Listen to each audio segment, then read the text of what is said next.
تو رمضان کا مہینہ بس اپنے اختتام کو پہنچ رہا ہے، اور اس کے ساتھ ہی ایک بہت ہی خاص عبادت کا وقت آ جاتا ہے، ایک ایسی عبادت جو اس پورے مہینے کو مکمل کرتی ہے۔ جی ہاں، ہم بات کر رہے ہیں زکوٰۃ الفطر کی۔ تو آئیے اس مختصر سی وضاحت میں اس کی ساری تفصیلات کو سمجھتے ہیں۔ اس گفتگو میں ہم 5 اہم سوالوں کے جواب تلاش کریں گے۔ اول، یہ ہے کیا؟ دوم، اس کا مقصد کیا ہے؟ سوم، یہ ادا کرنا کس پر فرض ہے؟ چہارم، کتنی مقدار میں اور کن چیزوں سے ادا کی جاتی ہے؟ اور آخر میں، اس کا صحیح وقت کیا ہے اور اس کے مستحق کون لوگ ہیں؟ چلیں تو سب سے پہلے شروع کرتے ہیں اور یہ سمجھتے ہیں کہ آخر یہ زکوٰۃ الفطر ہے کیا؟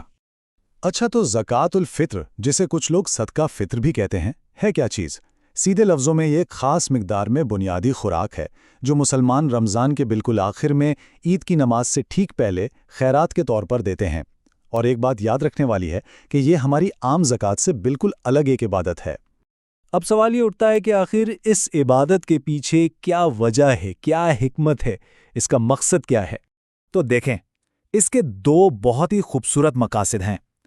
ایک تو یہ کہ یہ روزے دار کے روزوں کو پاک کرتی ہے، مطلب روزے میں جو بھی فضول بات یا کوئی غلطی ہو گئی ہو، یہ اس کی صفائی کر دیتی ہے۔ اور دوسرا، جو کہ بہت ہی اہم ہے، یہ ضرورت مندوں کے لیے کھانے کا انتظام ہے، تاکہ عید والے دن کوئی بھی بھوکا نہ رہے اور سب خوشیوں میں شریک ہوں۔ ٹھیک ہے، تو اب اگلا سوال، یہ ادا کرنا کس کی ذمہ داری ہے؟ یعنی یہ کس پر فرض ہے؟ یہ ہر اس مسلمان پر فرض ہے جس کے پاس اپنے گھر والوں کی ایک دن اور ایک رات کی ضرورت سے زیادہ کھانا موجود ہو۔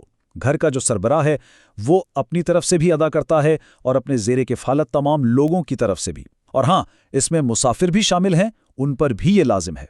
چلیں اب ذرا عملی باتوں کی طرف آتے ہیں، یعنی کتنی مقدار میں دینی ہے اور کون کون سی چیزیں دی جا سکتی ہیں۔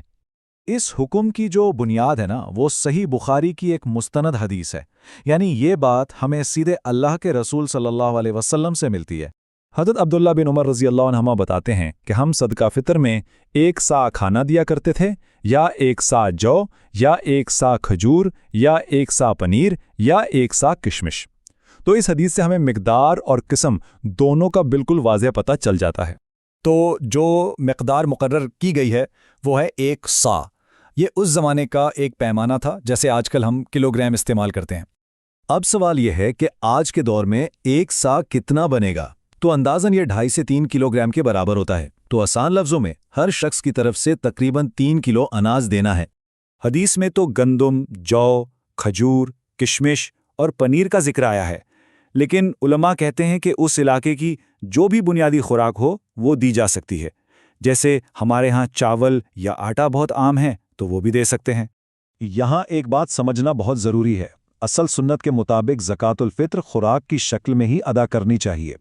پیسے دینا اصل طریقہ نہیں ہے، اگرچہ کچھ علماء ضرورت کو دیکھتے ہوئے پیسوں کی اجازت بھی دیتے ہیں، لیکن ہمارا زور خوراک دینے پر ہی ہے، کیونکہ یہی سنت سے ثابت ہے۔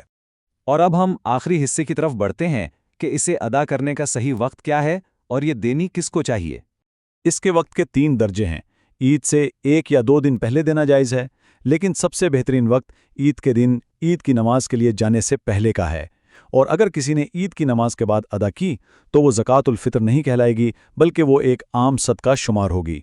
تو یہ صدقہ کس کو ملے گا؟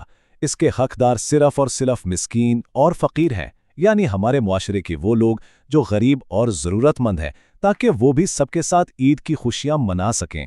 تو آخر میں یہ سوال ہمارے سوچنے کے لیے ہے کہ خیرات کا یہ چھوٹا سا عمل رمضان کے پورے روحانی سفر کو کیسے مکمل کرتا ہے۔ یہ صرف پیسے یا اناج دینا نہیں ہے، بلکہ یہ اپنے روزوں کی تکمیل ہے، اپنی غلطیوں کی صفائی ہے، اور اپنے معاشرے کے کمزور لوگوں کے ساتھ ہمدردی کا ایک خوبصورت اظہار ہے۔